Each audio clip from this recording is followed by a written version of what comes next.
No, you don't know when you make a movie what its effect is going to be. I've been lucky enough to do two films that had a long afterlife.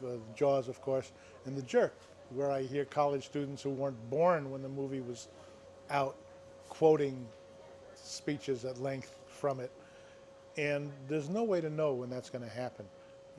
That's over time. I'm sure.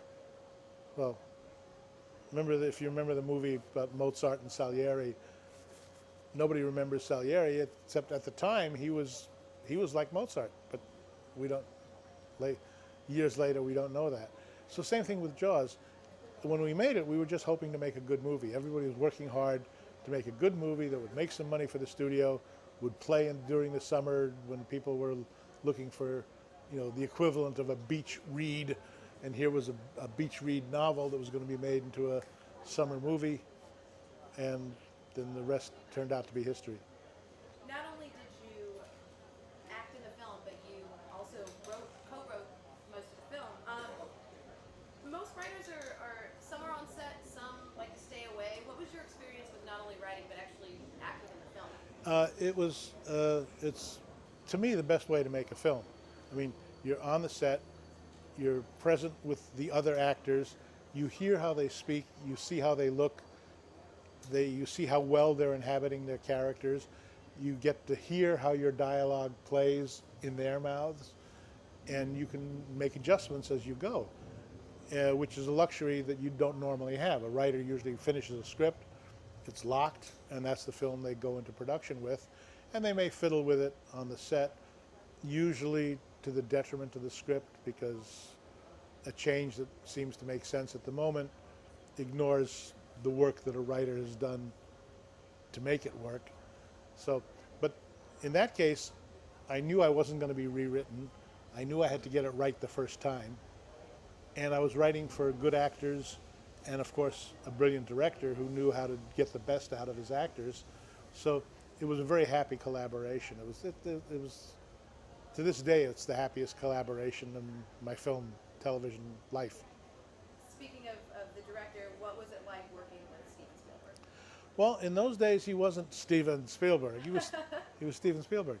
It was, I say in my book, The Jaws Log, I say, now Steven's kind of like a volcano or the Pope. You only see him from a distance.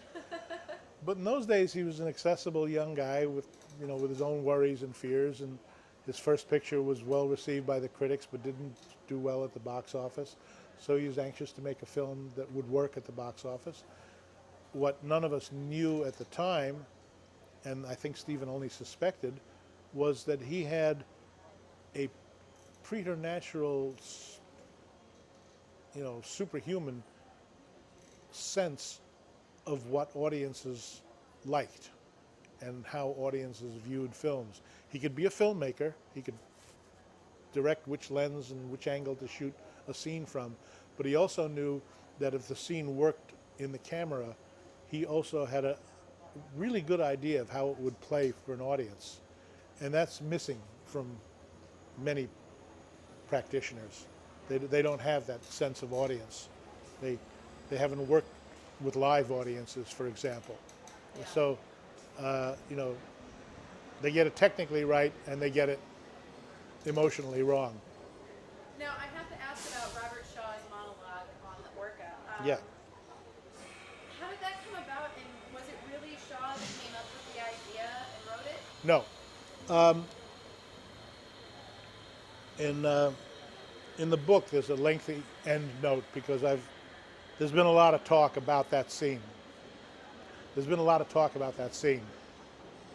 And what happened was, Peter Benchley novel, Quint has no explanation for why he is maniacally obsessed with sharks. After Peter Benchley finished his first draft, a writer named Howard Sackler took a pass at the script. Howard Sackler was a sailor. He was in the Navy in World War II. He wrote a movie called Gray Lady Down. He wrote a play called The Great White Hope. And he was aware of the Indianapolis incident. He knew about it. And he was the one who said, if Shaw had been at the Indianapolis, if Quint had been at the Indianapolis, that would explain a lot of his behavior. So Sackler put a version of that speech into the movie. Then when we got to filming it, we always knew it was going to be a big scene, a big speech. And I took great pleasure in writing the scene just before it, you know, where the men compare scars.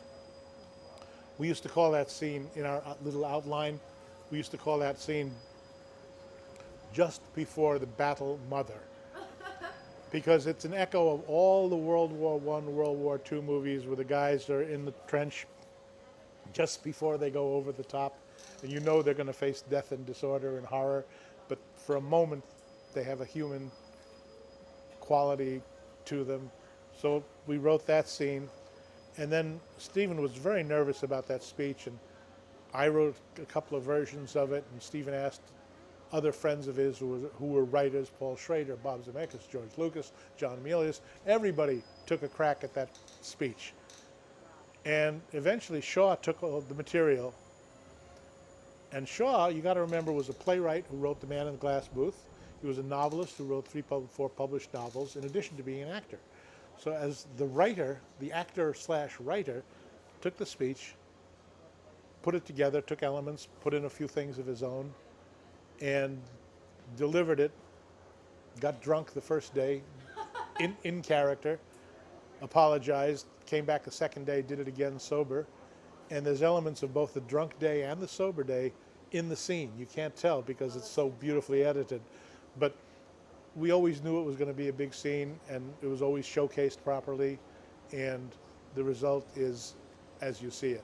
But I got to give principal credit to Sackler for discovering the incident, and Shaw for embodying it, and myself for creating the whole scene from start to finish in which that speech plays. So that's that speech.